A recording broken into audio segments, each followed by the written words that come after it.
Data, Head of Industry Practice, Financial Crime and Compliance at Moody's. Ted, thank you so much for coming in.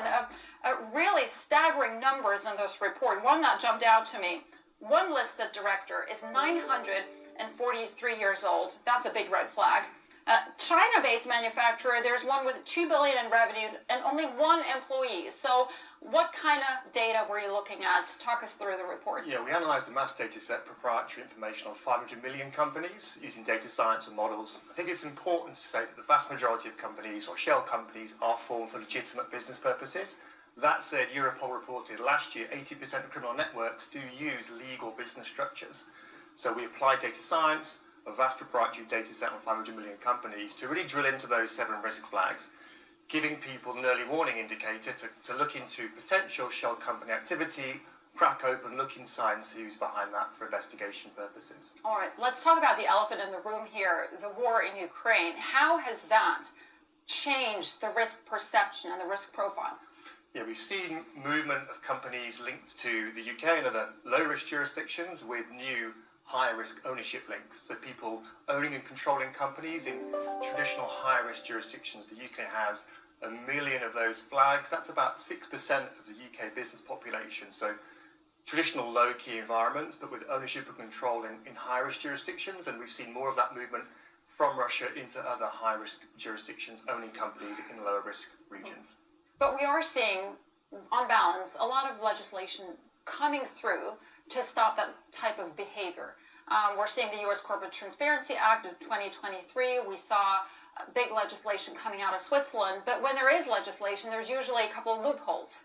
How robust is this legislation? You're absolutely right. You need definitions, you need legislation, but you also need gatekeepers, those that protect the system. And unfortunately, whilst the majority of those are good actors, there are some vulnerabilities in those systems. So whilst waiting for the regulations to catch up, this model, this insight can help you get on the front foot and look deeper into what you perceive to be a low-risk company, crack it open, look who's behind that shell. So we are keen for more regulation and hopeful for that direction. Verification of data is coming in the EU and the UK, but in the time being, our customers are asking for something now to give them an early warning signal to look deeper and look faster into what's happening. Yeah, we all remember the Panama Papers and what impact that had and the headlines that we saw splash across the world.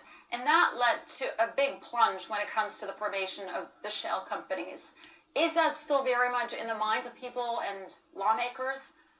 Yeah, I think so. The UK has exported its regime of company formation worldwide. So if you start in Seychelles or BVI or other unfortunate location, then you can easily incorporate. It's very quick, in fact, probably too quick and too easy, quite frankly. So we are pushing for that verification.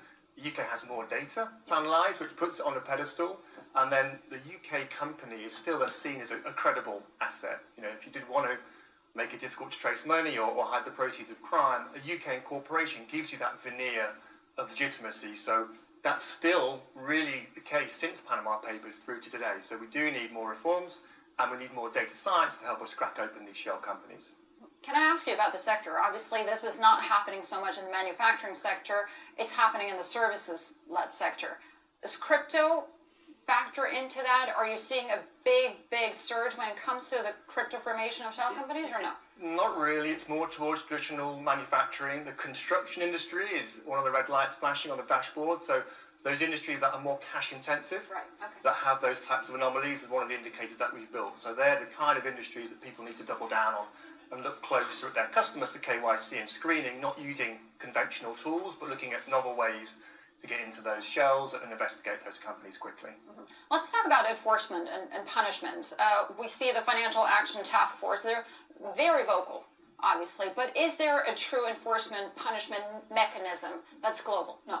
Not really. So you've got the European Union has a new AML regulation coming down the track that will help with the verification. You have the sanctions context and sanctions evasion. That's one of the routes into looking at shell companies because it's been well reported typology of evading sanctions using shell companies, but globally we have patchworks and no specific regulations on shell companies. It's more through the lens of money laundering or fraud or cybercrime that our customers are looking into this risk factor.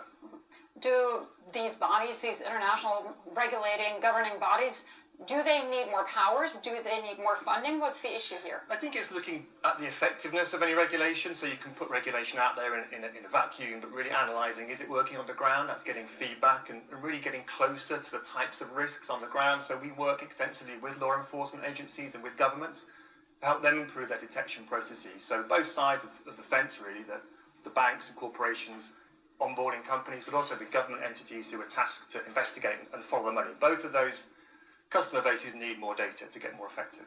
Ted, really appreciate you bringing all the data. Once again, the listed director, 943 years old. I mean, that just makes you wonder, right?